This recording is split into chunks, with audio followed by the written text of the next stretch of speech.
our team, you know, we were lackluster in a lot of different ways. We didn't come out the way we wanted to. Thought we rallied at the midpoint of the first half. And then we went into another scoring drought. We were up 4 and then missed the front end of a 1-and-1.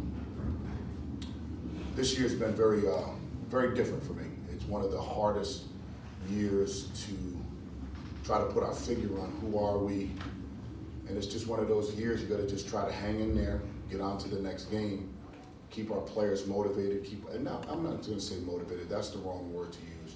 We gotta keep our kids' heads up. You know, when you're having one of these years here where the ball's not bouncing your way and when you're accustomed to winning, I never want to get used to losing. And, you know, this is our second 3-game losing streak. So, you know, clearly I have to do a better job. Our players have to do a better job. And we got to get back into a good space. Because right now I don't feel my team is in a good space. I don't think it's a lack of effort. I don't think it's a lack of toughness. Although we didn't rebound the ball well today. Right now the basketball guards are not on our side, and hopefully that turns pretty quick. Ed, most of it certainly is offense. Your defense has been pretty consistent. Did you think that you'd be struggling this much offensively at this stage? No, yeah. not at all. You know, especially with the open shots we're getting.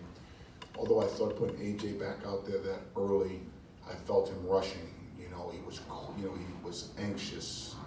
You know, when you have those type of turnovers and, you know, the wild missed shots, you know, that's anxiety. You know, when you miss open shots like that, I don't have an answer for that. You know, I got to keep telling them to shoot them. Eventually they'll fall. Unfortunately, in the last month, we just haven't been able to make a lot of open shots. What was your message to them at half, Ed, after like the 11-0 run that they put together? You know, that's the 3rd or 4th game where we didn't end the half the way we wanted to. I think it's concentration and focus, of which we pointed out to them. All you can do is keep coaching. At the end of the day, I have to do a better job. You never point the finger at players, you point the finger at yourself and you hold yourself accountable. And right now I'm not doing a good job for Providence College. Hopefully I can do a better job for them. Their freshmen obviously progressed pretty well. They didn't play like this a month ago. Just speak to those 3 kids. Well, I thought we did a pretty good job on McClung and Aquino. I mean, the kid who won the game for him is number 23, of which I pointed out to my team, there's not one play called for him. He just is a man amongst boys in there. He totally dominated this game. You know, a lot of people talk about the other rookies in this league. He is a key contributor to their culture, their winning, and nobody talks about him. He is an absolute beast in there, and he gave it to us. To me, he was the player of the game, and it's not even close. Your team, what do you think you can do offensively? It seemed as if at the start of the second half you ran some pointed plays and you got a couple layups, you got a backdoor for David, inside to Nate. Is it your motion offense? Is it anything specifically or across Kevin, the board? I wish I had an answer. Yeah. I don't.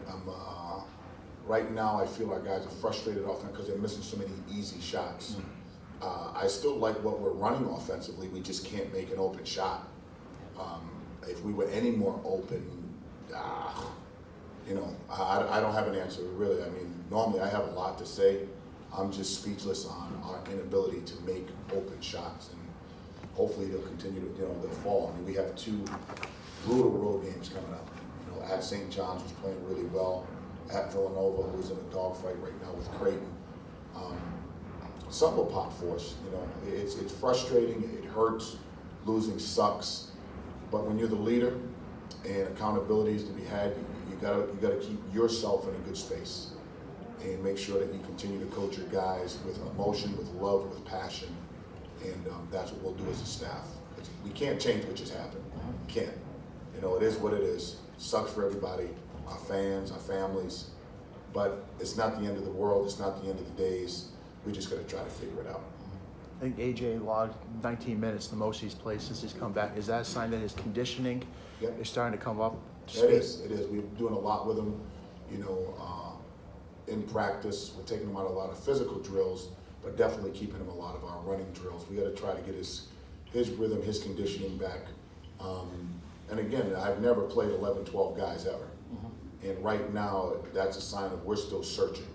You know, we thought we found a rhythm, but then we bring AJ back. You know, you try to implement another person back into that lineup, and there's some inconsistencies there, especially defensively, and I thought that hurt us at the end of the first half. It was 3 major misses defensively, and you know, when you're not scoring, your defense is going to suffer when you're this young.